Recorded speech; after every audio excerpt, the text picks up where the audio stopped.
Para se compreender este país, que saiba ouvir os sons produzidos em suas esquinas, pois no Brasil, a música, mais do que qualquer outra expressão artística, aparece como um retrato da nação e de sua gente. Palavras de Maria Eduardo Araújo Guimarães já nos mostra a importância da compreensão das trajetórias musicais do país para um entendimento da constituição cultural do nosso Brasil. Se voltarmos no tempo anterior à colonização portuguesa, as manifestações culturais aqui existentes eram relacionadas aos rituais indígenas. Posteriormente, com a vinda dos negros africanos, trazidos para essa terra distante, afastados de suas raízes, família e até mesmo língua, o que não tiraram deles foi sua bagagem, que podemos reconhecer hoje enquanto cultural. Submetidos a essa realidade de servidão, encontraram formas de se adaptar a uma nova terra, mas também encontraram formas de conexão com a terra que foi deixada para trás. A música tinha como característica a socialização e a ritualização, sendo esse caráter ritual e sagrado parte relevante da cultura de grande parte das sociedades.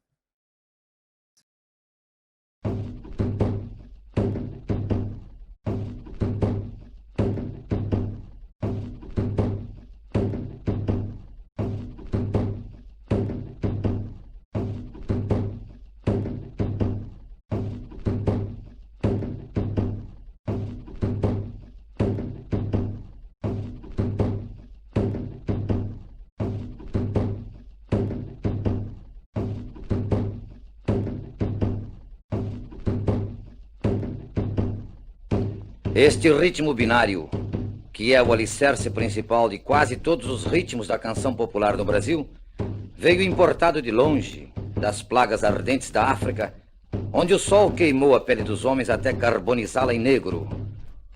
O compasso tão simples que reproduz em tom grave as batidas do próprio coração, atravessou o Atlântico sob a bandeira dos navios negreiros, servindo para marcar o andamento de melopeias que vinham dos porões em vozes gemidas e magoadas.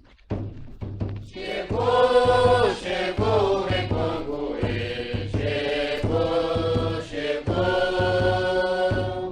Chegou, chegou, Recongoê, chegou, chegou.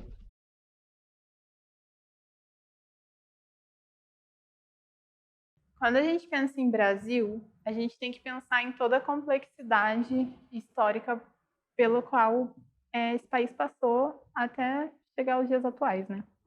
E a música esteve presente em cada um desses momentos. Tomando como ponto de partida, a gente pensa nos negros africanos que foram trazidos para cá enquanto escravos e qual o papel que a música desempenhou no dia a dia deles. A música foi uma forma de se aproximar e manter, de certa forma, a sua cultura tradicional, já que eles foram afastados da sua terra, muitas vezes da sua família, foram impedidos de falar a sua própria língua. Então, desde sempre, a música foi uma forma de preservar tradições, pensando que a África é marcada pela tradição da oralidade, mas a gente também tem a questão dos instrumentos. A gente pode falar, citando como um dos exemplos nesse contexto de cativeiro, são os sons de visungo. Visungo são canções de trabalho que eram cantadas em dialetos africanos, mas elas também podiam ser cantadas em dias felizes, podiam ser cantadas por um inimigo, podiam ser cantadas em qualquer... Querendo ou não, o visungo era incluso na rotina deles. Então, música pode-se dizer que sempre foi muito presente. Yahweh, erere, ayogumbe. Com licença do Curiandamba, com licença do Curiacuca, com licença do senhor moço, com licença do dono de terra.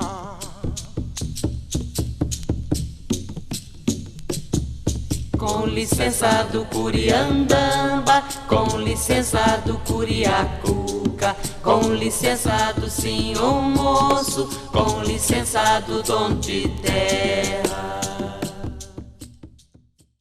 Outra coisa que a gente precisa pensar é que a música sempre foi uma forma de transitar por lugares, eu acho que seria esse o termo.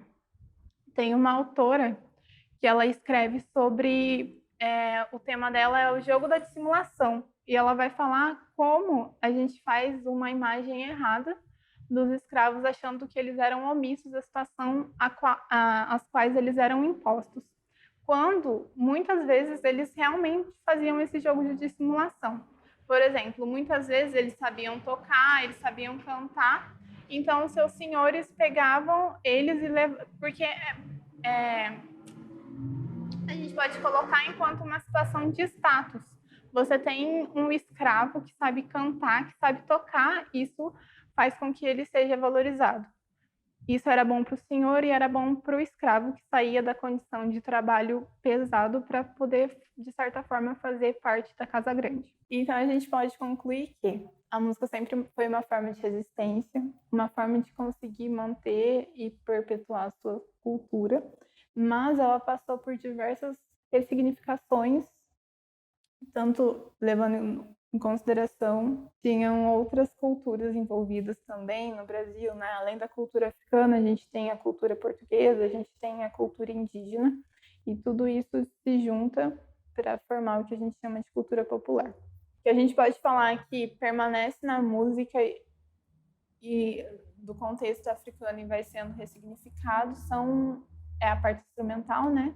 São os tambores, os batuques, que vai acabar sendo ressignificada para o que a gente conhece hoje enquanto samba.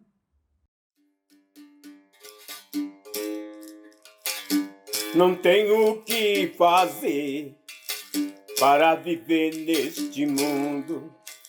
Se andar limpo é malandro, andar sujo é imundo. Mundo atrapalhado, além disso enganoso. Se come pouco é mesquinho, come muito é guloso. Se conversa é falastrão, se falar pouco é manhoso. Amará. Se é para conversar, então vamos conversar, né? Para conversar sobre a capoeira é isso, né? Eu comecei a capoeira aqui em 1975, né? Numa bênção dada pelo presidente do Chico Rei Clube, o Mário Benedito Costa, né? O saudoso Mário Benedito Costa, que também me criou, né? Eu vim para cá, para Poços, ainda criança, morava em Suzano. Vim para cá quando meu pai pegou fogo na nossa casa lá em Suzano, segundo a história que eu sei, e meu pai trouxe a gente para cá, na casa da minha avó, que mora ali na rua Santa Catarina, no finzinho da Santa Catarina, e nós viemos morar com ela até ele terminar a reforma da casa, né? Mas, infelizmente, eu estou esperando ele até hoje, ele não voltou para buscar. E naquela angústia de espera, eu acabei perdendo a minha mãe em torno dos 3, 4 anos.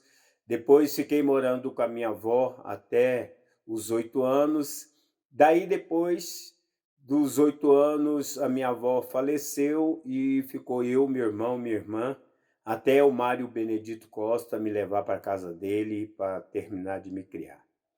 E essa bênção desse homem foi o fundador do Chico Rei Clube, aonde, em 1975, através da diretoria da Tita e o Clóvis, né, Clóvis Roberto Costa, né, a diretoria de cultura, trouxeram para cá o famoso mestre Sidão, né? Foi com quem a gente começou a capoeira. Naquela época era eu, o Janguinho, o Bica, Elídio, Chica da Silva, né? Era um pessoal diferente que acabou não ficando na capoeira. sabendo que o mais velho capoeirista daqui de Poços é o Vitor Marquese, né? Que quando o Sidão chegou aqui, ele estava voltando de Campinas para cá, corda amarela, aluno de Suassuna, né? E aí, com o decorrer do tempo, apareceu lá hoje o famoso mestre Sena, né? Apareceu o Sena e o irmão dele lá para treinar com a gente. Foi aonde nós começamos a nossa amizade e com o passar do tempo eu completei meus 18 anos, né? Que eu comecei a capoeira com 15, fui trabalhar na Alcoa e o Sena continuou, né? Seguindo firme com a capoeira. E como a gente fazia turno, não dava para treinar direto. Aí, no final, eu acabei formando na capoeira regional com o Sena, né? Mestre Sena me formou a mestre e eu ministrei aula no SESC por 10 anos, né? 10 anos de capoeira, 10 anos de ensinamento ali. Foi até onde, em 1998, quando eu recebi do porteiro um convite, né? Escrito assim, o Encontro dos Guardiões da Capoeira Angola da Bahia. E para a gente, a Capoeira Angola aqui, conforme era a notícia, era uma luta, um jogo de que a gente falava uma maneira que era de arrastar a bunda pelo chão, né? E a gente gostava de pular, dar os mortal e voar, e acabamos não acreditando tanto na Capoeira Angola. Mas, quando em 98 eu fui nesse encontro dos Guardiões, eu passei a entender que atrás de levantar uma perna, de fazer um movimento, tinha uma história, tem uma essência, né? Tem um porquê, não era à toa. E aí fez com que, quando eu voltei lá de Salvador, após ter conhecido o mestre René, eu falei com o Sena e não permaneci mais na capoeira regional, e daquele dia em diante eu passei a ministrar a capoeira Angola. Passei a adquirir a capoeira Angola para aprender, né? Porque até hoje eu não aprendi, estamos aí na aprendizagem. Infelizmente eu tinha de 35 a 40 alunos pago ali no SESC, né? Fiquei 10 anos ali, mas quando eu mudei para Capoeira Angola, acabei ficando só com 7. Aí não pude mais permanecer, tive que falar com a Dulce, né, a diretora lá do SESC, que gostava muito da capoeira ali no SESC, e eu parei, né, e estou até hoje pelejando, tentando formar de novo, né, esse grupo de capoeira tão imenso que eu tinha. Mas, na contrapartida disso, em tempo de pandemia, por exemplo, você já falou bom dia para o seu mestre hoje? Você já recebeu um bom dia do seu mestre? Durante esse tempo todo, a gente recebe esse bom dia do mestre, essa orientação, essa condição, né? Por isso, essa importância dessa hierarquia, né? Da ancestralidade que vai imantando em cada dia da nossa vida, em cada movimento da nossa vida. Então é muito difícil, né, você desconectar da capoeira, principalmente eu que adotei ela como uma mãe minha, né? É muito difícil. Então, só para você ter uma ideia, de 1998 para cá, todo ano em Salvador, né? Agora, aí você pergunta para mim, como é isso, né? Sendo que você não tem um aluno que paga para você conseguir financiar. Mas é uma bênção. A capoeira é uma essência, né? É uma essência de vida, é uma qualidade de vida, como foi nessa ladainha inicial, né? A gente vive nesse mundo atrapalhado, né? Além disso, enganoso, né? Então nós temos que estar sedimentado em algo para que a gente possa prosperar dentro da nossa cultura, dentro da nossa negritude, dentro da nossa vida, né? E a capoeira, para mim, ela veio também lá atrás como um reforço, né?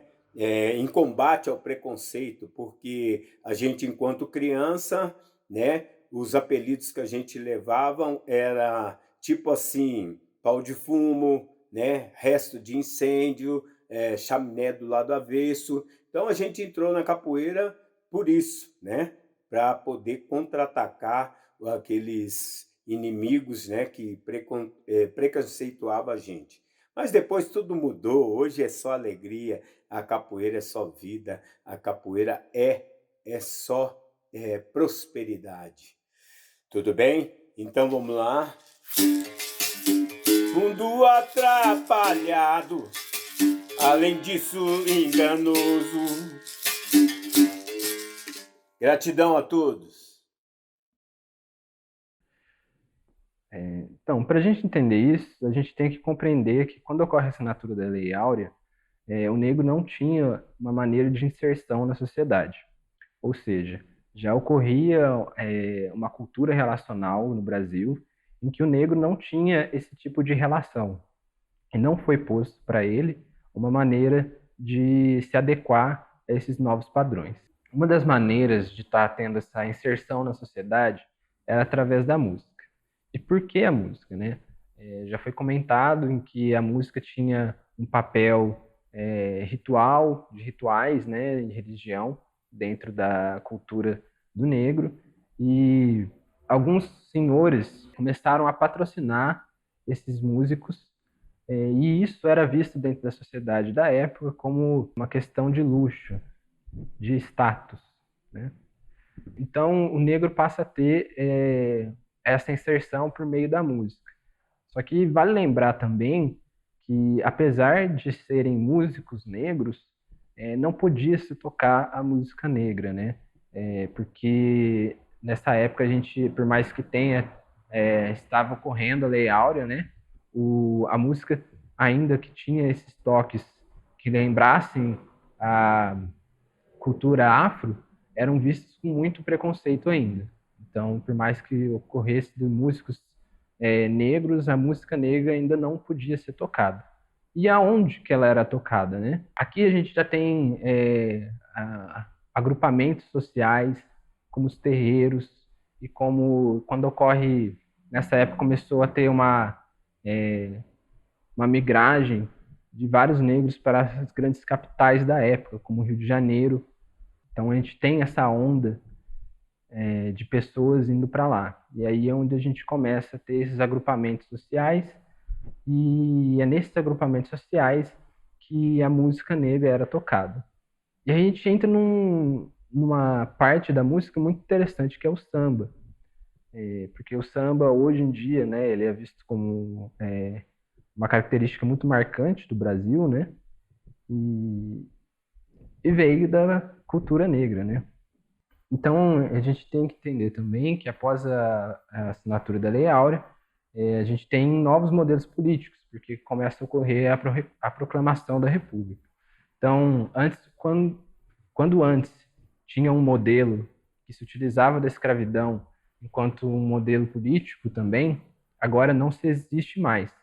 E de que maneira o Brasil vai começar a se reconstruir nesse sentido. Então, agora a gente tem um momento muito importante, porque agora o Brasil começa a ter a sua imagem enquanto Brasil, enquanto nação, e passa a desvincular da questão das culturas de Portugal. E aí a gente tem, nos anos 20, entre anos 20, década de 20, década de 30, a época em que o Getúlio Vargas está assumindo a presidência do Brasil. Nessa época, a gente tem várias questões que vão auxiliar o samba a ser visto enquanto uma música representativa do Brasil, né? Porque nessa época a gente começa a ter o começo da indústria fonográfica aqui no Brasil, então começam a ocorrer as rádios, os CDs, os LPs, né, começam a ser gravados, então isso já vai auxiliar para que o samba e outros estilos possam ter uma abertura e um reconhecimento maior. E a gente tem que lembrar também que o Getúlio Vargas está tentando construir a imagem da nação brasileira. Então, E o que tinha da nação brasileira, né? Era justamente o que a gente está falando agora aqui de música popular, e a música popular que a gente tinha no Brasil era o samba. Não só o samba, mas como alguns outros ritmos, né, da cultura afro, mas como já foi mencionado, tinha ainda o vínculo como a cultura afro como algo negativo. Então, um outro ponto também que vai auxiliar nesse momento são os estudos que vão estar ocorrendo dentro das ciências sociais, antropologia e psicologia, que passam a deslocar a questão racial, de etnia, para um estudo mais cultural. E passa, então, a ver que o Brasil, a cultura musical e a cultura social de relações está intimamente relacionado com a cultura negra. Vale lembrar que, apesar desse modelo político querer trazer o samba enquanto uma identidade nacional, a gente tem a criação também de um modelo do Departamento de Imprensa e Propaganda. E através dessa instituição que vai ocorrer a vedação de alguns materiais ou não. Ou seja, no Rio de Janeiro a gente estava com estava começando os desfiles de carnaval, e esses desfiles necessitavam de uma música para acompanhamento, e o samba passa a ser esse acompanhamento musical dos desfiles. Como a gente está tendo o crescimento da rádio, uma maneira de atingir e unir toda a nação era através da divulgação pela rádio, porque muitas pessoas já estavam tendo equipamento e conseguiam ter o acesso a essas informações. Todos os desfiles passaram a ter referência a uma cultura brasileira, e tanto é que teve uma vedação de um dos desfiles muito legal, porque falava sobre tinha como temática Branca de Neve, né? E o que isso tinha a ver com a cultura brasileira. Então, através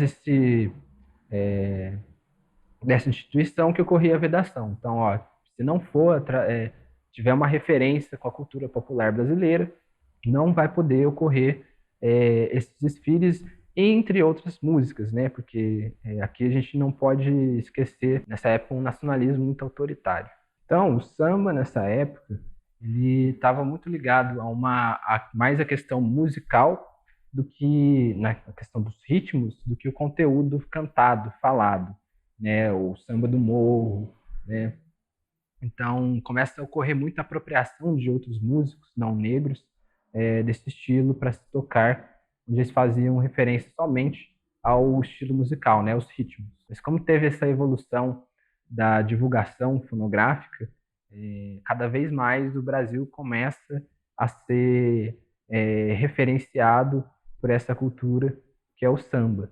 E aí a gente começa a falar de uma evolução e inserção social do negro na cultura brasileira. Meu nome é Renato, eu sou músico percussionista de samba aqui na cidade de Poços de Caldas. O samba sempre esteve muito ligado assim na minha vida, né? Em questão da nossa família, sempre. Nossa família é de músicos, né? Meu avô era músico, meus primos, meus tios, e é de onde veio a nossa vontade, assim, de onde vem a nossa inspiração. E em questão também da gente fazer parte da cultura, né? Na cultura das congadas e tal, então a música sempre foi muito presente na nossa vida, e o samba sempre se sobrepôs a outros estilos, assim. E pra gente nessa época, né, que o mundo vem vivendo, essa pandemia mundial, o samba em si, pra mim, tem sido uma forma de tratamento, assim, de eu me desligar um pouco de todas as notícias ruins, me desligar um pouco de tudo isso e focar, escutar, tocar um instrumento, tentar gravar um vídeo. Sim, tem sido muito importante. Eu acho que não só o samba, mas a música. Acho que o que seria da gente sem a música nesse momento, né, que estamos passando. E a música, o samba em si, para mim é uma forma, é uma ligação que a gente tem com os nossos ancestrais, né? Tanto ancestrais diretos de familiares, quanto os ancestrais lá da antiga, quem começou, quem criou, quem foi assim, parte histórica do samba, assim, é uma forma que a gente tem muito de aproximação com tudo isso. Quando a gente ouve um bom samba, aquele que toca na alma, sabe? É esse tipo de sentimento que a gente tem. E que o samba continue sendo como eu posso dizer, continue sendo essa forma da gente se manter bem ou menos pior nesse momento. Porque pra gente que vive da música, pra gente que vive disso, tem sido muito, muito complicado, porque a gente é um meio que não tem previsão.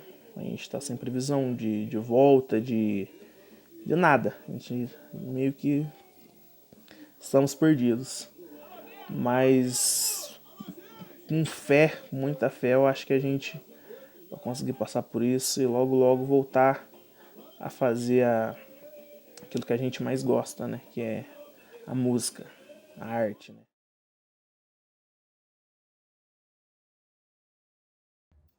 Quando a gente pensa na década de 60 e 70, a gente tem que pensar que o mundo está passando por um marco. A gente está passando por um pós-guerra e isso atinge não só o Brasil, mas vários outros países. Por quê? Porque a gente tem uma quebra de uma identidade nacional hegemônica para a gente começar a pensar, valorizar as questões étnicas. Como isso atinge o Brasil? Se a gente pensar a maior concentração de população negra no Brasil se encontra na Bahia. E pensando na década de 70, começam a surgir os afroblocos, que são blocos de carnaval que vão fazer essa retomada da ancestralidade. Então, por exemplo, o afroxé, a gente pode chamar ele de candomblé de rua, que eles querem começar a levar até as pessoas características culturais, por exemplo, e religiosas, e provar que não é algo ruim, né? Que é algo bom. E a gente tem o Ilê também, que vai trabalhar também com essa questão de religiosidade negra, e como forma também de aproximação das suas próprias raízes, né? Então a gente pode pensar que nesse período começam a surgir os ideais pan-africanistas, que é uma retomada à África. Esse é um aspecto. Outro aspecto que a gente pode pensar são que nos Estados Unidos estão acontecendo os movimentos civis pelos direitos negros. Então a gente pode citar o Black Panther, o movimento Black Power, que nesse contexto a gente vai começar a surgir o soul e o funk, que são músicas que vão fazer a valorização, que vão cantar a valorização do negro, mas num sentido estético. Por exemplo, tem uma música do James Brown que ele fala algo relacionado ao negro ser lindo. Então a gente está numa construção de identidade nesse aspecto, pensando a nossa beleza.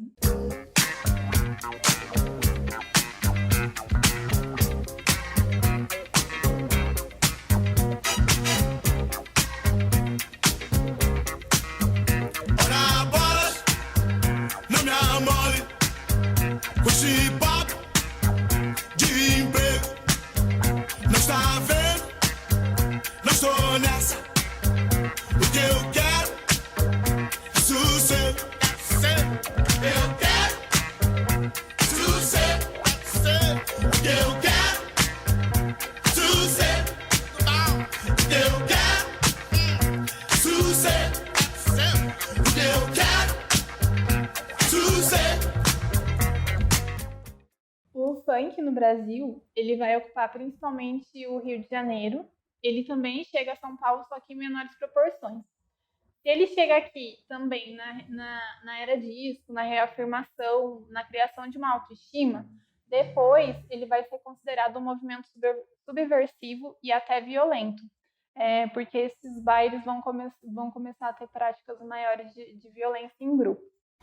Ainda seguindo essa linha temporal, a gente pode citar o reggae. O reggae surge na Jamaica e ele é embasado no rastafarianismo, que é um movimento político-religioso. A sua base são os sons tradicionais jamaicanos, o rhythm and blues é afro-americano.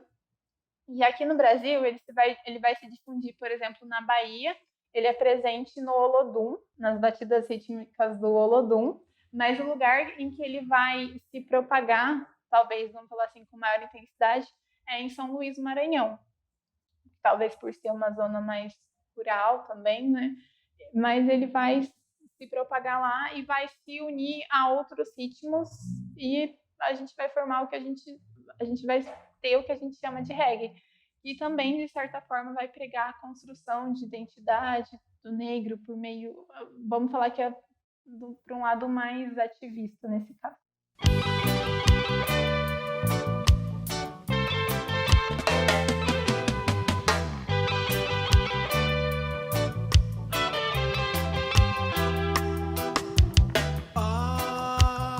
Dias na vida que a gente pensa que não vai conseguir.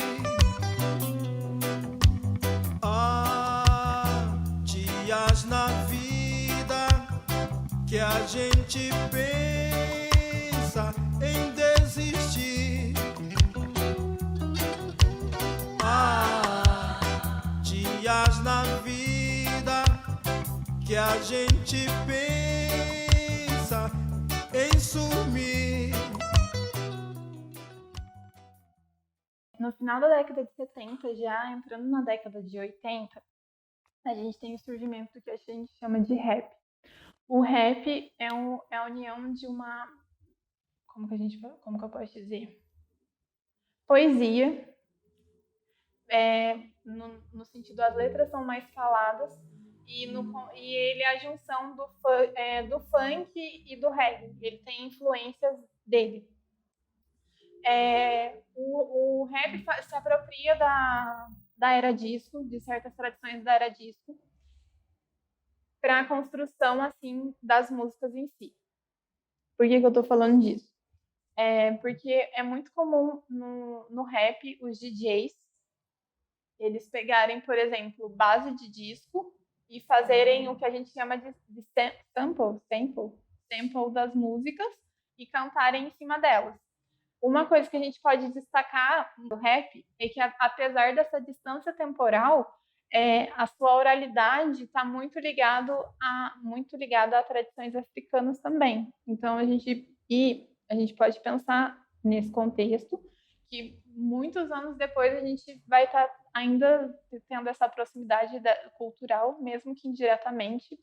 E o rap tinha como principal objetivo a denúncia das desigualdades sofridas nas periferias.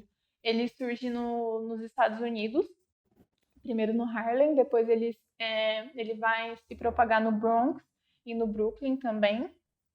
E no Brasil, a gente tende a fazer essa comparação também do contexto, como as coisas acontecem nos Estados Unidos e acontecem aqui.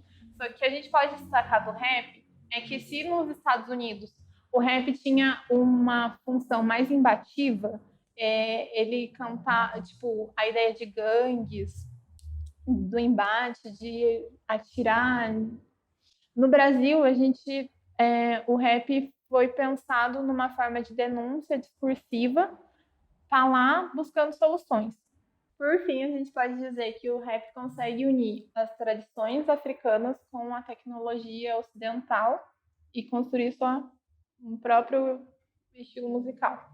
Outra coisa importante no rap também é que, como ele não necessita de instrumentos, ele vai ser mais acessível para essas periferias, para os jovens negros, então eles vão estar podendo cantar essa música. E, por as suas letras tratarem essas questões de desigualdades, se a gente, lá no começo, tem músicas que cantam as marcas da escravidão, pensando no rap, a gente tem uma música que vai reforçar as desigualdades sociais que são sofridas por esse mito que é construído no Brasil da democracia racial. Então, a gente tem uma valorização, mais uma vez, do negro, não só ligado à estética, mas no sentido de inserção e de que nós somos, tipo, nós temos direitos também e a gente deve ser inserido nessa sociedade. O rap se constitui por pessoas negras e tem como alvo pessoas negras, por cantar a realidade dessas pessoas como uma maneira de denúncia. O que eu quero dizer com isso? A escolha do rap nesse momento é que, mais uma vez, ela continua tendo esse papel da gente, de dar voz ao negro.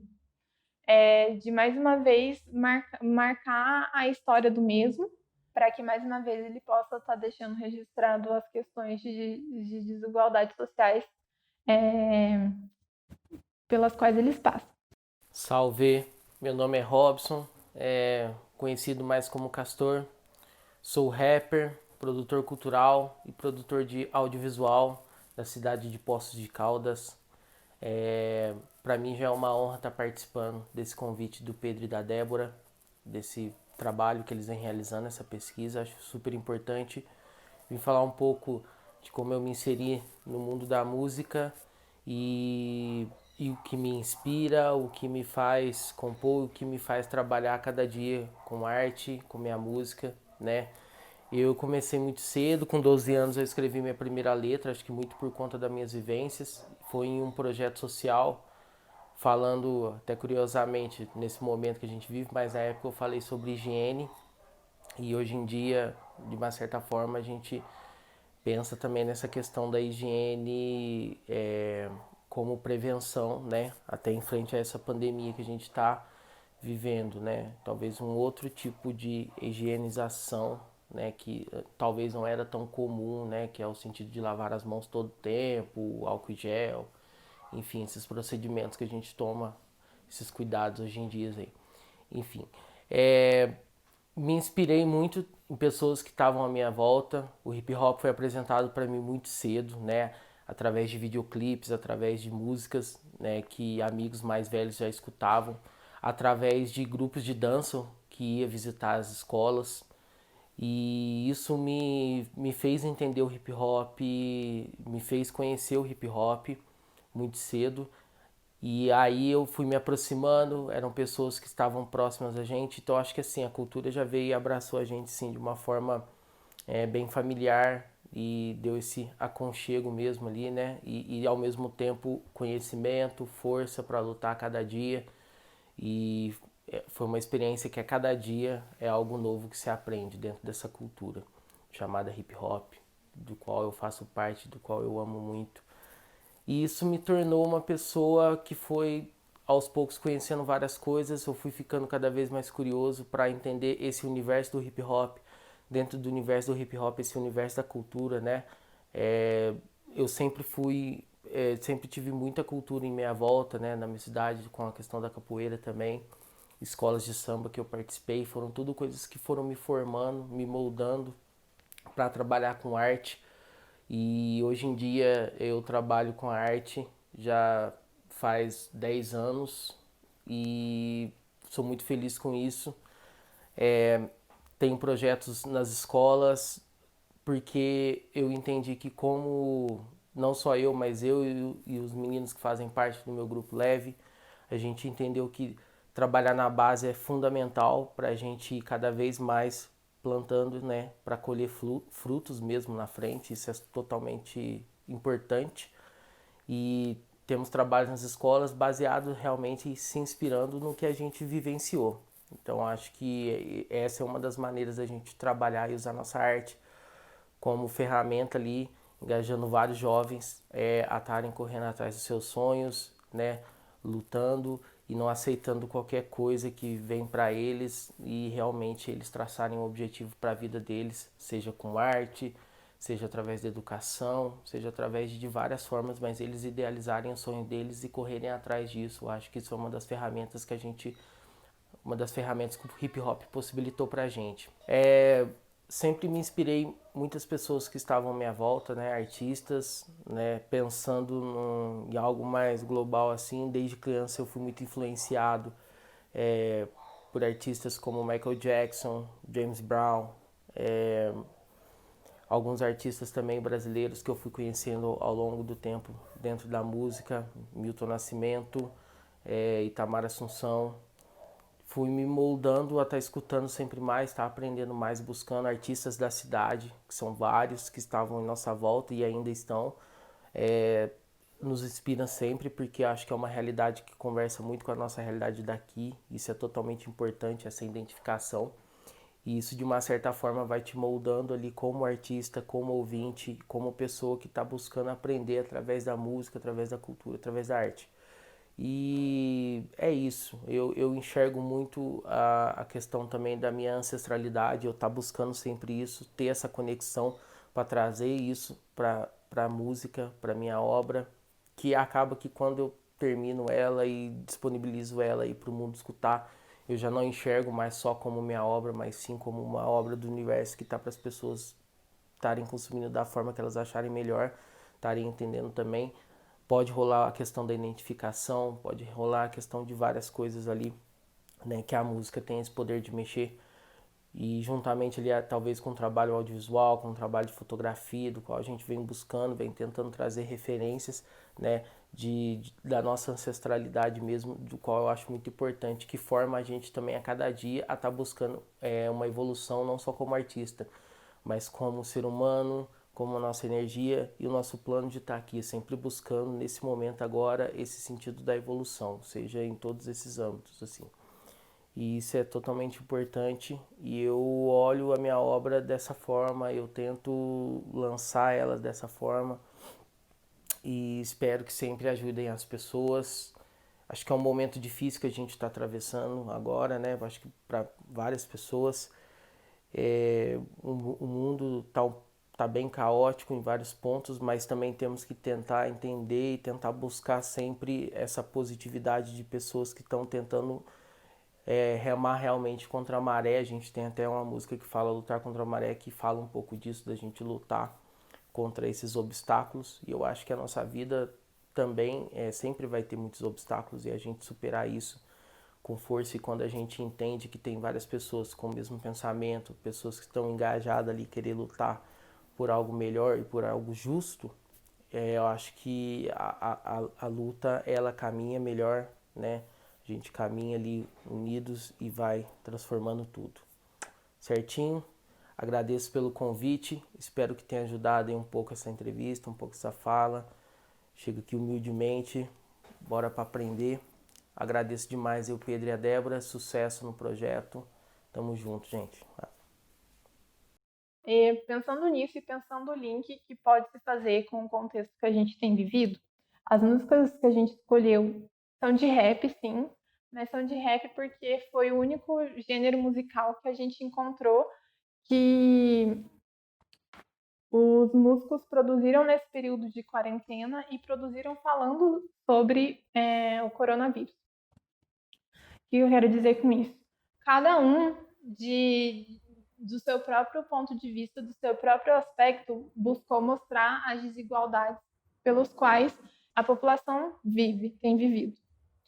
Se a gente pensar primeiro no Baco Exu do Blues, ele não só lançou uma música, como ele lançou um álbum todo, tratando sobre ele lançou um álbum que ele gravou, fez tudo em 3 dias, tratando essa questão da quarentena. O MV Bill também é um importante músico e tem uma história marcante, né? Pensando no contexto de música brasileira. Ele é morador da Cidade de Deus desde que ele nasceu. E nas músicas dele ele sempre buscou trazer essas questões de desigualdade sofridas pela comunidade. Mas nesse contexto de coronavírus, ele vai mais uma vez acusar que estamos em contextos totalmente diferentes e que essas pessoas muitas vezes estão vivendo em isolamento social, mas elas estão todas juntas porque elas vivem em lugares minúsculos em que elas não conseguem ter o seu próprio espaço. O Rincon traz uma questão de de conexão também, ele traz uma questão de conexão com raízes africanas, e as músicas dele são marcadas pela questão rítmica, então ele vai trazer muito essa questão na música também, não só das desigualdades, mas do quanto a necessidade de voltar a uma realidade anterior. Trabalhadores na rua, o Papa é pop, quarentena é pop. Cardi B fez mais que o presidente, pô. Amo hip hop. Se eu ouvi errado não, eu falei isso mesmo.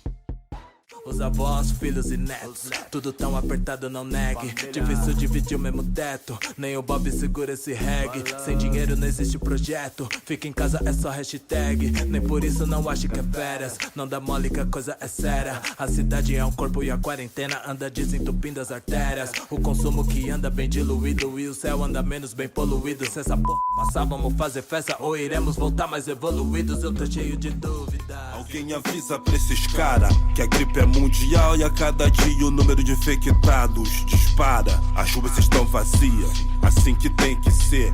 Marcar uma temporada em casa se quiser viver. Só sair em situações especiais pra comprar itens considerados essenciais na favela. Pra nós a Covid é diferente. As casas não são grandes, geralmente muita gente. Aglomeração inevitável. Alguns lugares ainda não tem água potável. Se cuida aí, que vai faltar espaço na UTI. Se a gente não fizer o certo pra se prevenir, lavando bem as mãos, evitando toque na mucosa. O bagulho é sério, não tem cura milagrosa. Que nada, eu tô cheio de ódio, Pet. Tô cheio de ódio e tô na bruxa, tá ligado? Não tenho dinheiro pra pagar plano, não tem cura essa desgraça. Se eu pegar essa desgraça, já era eu, irmão. Tá maluco? Eu quero viver, parceiro. Homem, aqui no Barbado o bagulho tá doido. Eu tenho que sair pra fazer meus corre aqui. Eu não posso ficar o tempo todo em casa. E a galera não parou de trampar ainda. Padaria aberta, mercado aberto, Lava Jato. Que os caras não têm o privilégio de ficar em casa, né? E é isso. Porra, mas tá louco, Pet. As contas vencendo, não tem como trabalhar porque tá tudo parado. A coisa aqui em São Mateus tá estranha, de verdade. O pessoal tá começando a tomar ciência agora, tá ligado? Uns coxinhas tá sendo espalhado por aí, ninguém tá entendendo nada. Mas tem muita gente ainda que tá tendo que sair pra fazer o corre, como sempre. Aqui no Complexo do Alemão a gente tá apreensivo, né? Irmão, eu mesmo moro na Cracolândia, tá ligado? Desde pivete e nunca vi mudar, tio. Sempre a mesma fita. Uns tendo a mesa farta no café da manhã, outros guardando café pra comer no almoço, nem sabe se vai ter a janta, tio. Muita barriga roncando de fome, muitos roncando de barriga cheia, isso que é foda, irmão. Mas tá ligado, velho, nós tá seguindo na luta. Eu mesmo tenho meu teto aqui, né, não, cachorro? Querendo ou não, é um certo privilégio e a rapaziada que nem às vezes tem um lugar pra cair, pra pagar um descanso. É foda, irmão. Mas tamo junto, negão. Tá ligado, aquele abraço. Ué, cara, tu viu o vídeo da Cardi B mandando lavar a mão?